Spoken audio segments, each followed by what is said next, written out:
Warahmatullahi wabarakatuh mga kautak, magandang hapon po sa ating lahat. Happy Biyernes po. Ngayon pong araw ay mayroon pa pong gustong i-update sa inyo na alhamdulillah.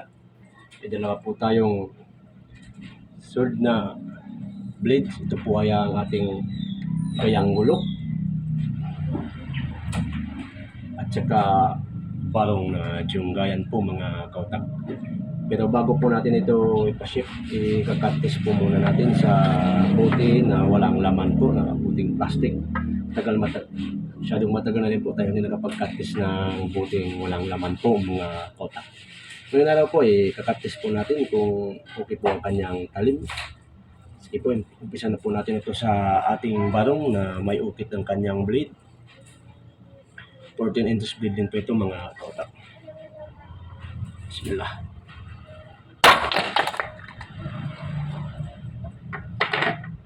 Ay.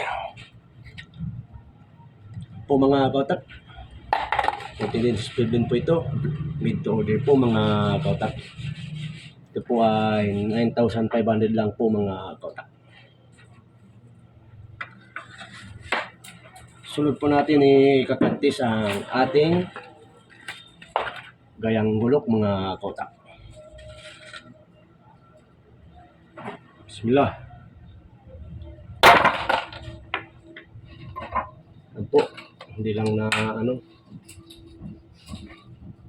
nahiwalay kasi nakaupo lang po tayo na nag-cut test, hindi po tayo nagkatayo. Medyo yan po mga kautak, kung may interesado, PM lang po kayo sa ating page, si Lotak Vlog Smith Shop. Ito po ay 20 inches blade din naman ng gayang gulok mga kautak. Puro kill po ang kanyang handle.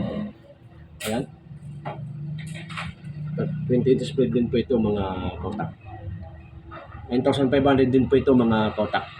Nag-isa na lang po ito, kaya kung may interesado magpagawa ng ganito, PM na lang po kayo sa ating page mga kautak. Ayan, magsukol po. Isisip na po natin ito papuntang Cagayan de Oro. Sige, alhamdulillah. Happy Biyernes po sa ating lahat mga kautak. Magsukol.